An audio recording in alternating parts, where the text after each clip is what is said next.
Hi, welcome back to my channel. Today I'm going to give you some rapid fire tips on how to make your videos a lot easier to watch. I don't do all these things perfectly, but I know what I'm supposed to be doing, and I think this is just going to be a really valuable video, but I'm just going to rapid fire.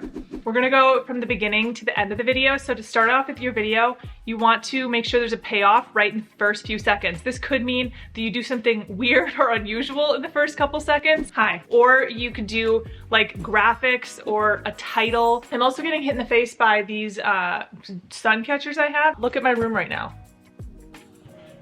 Magic. The next tip is to not cut out all your mistakes. Do cut out pauses and ums. I feel like we get too perfectionistic sometimes and we cut out anything that could have been like a mishap, but those are the most interesting parts and they're the parts that help people see who you are. Obviously, that's one of the most fascinating parts of watching a video, is actually watching somebody that you want to follow and you like kind of feel like you know. The next thing is you want to make sure that people know what type of content to expect.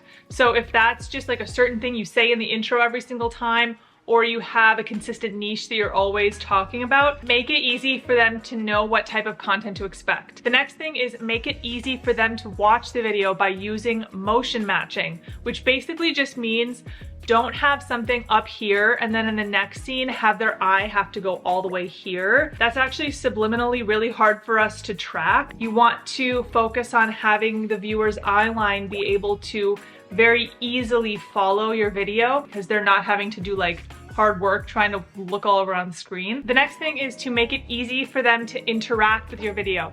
Ask for likes, ask for subscribes. Make sure you're always including a call to action to engage. So we've talked about the beginning, creating the hook, the middle of the video, how to keep people engaged, and then the end, how to create those CTAs that are really effective. If you like these types of videos, give it a thumbs up, subscribe to my channel. I make videos every 2 weeks, and I will see you guys back here in 2 weeks.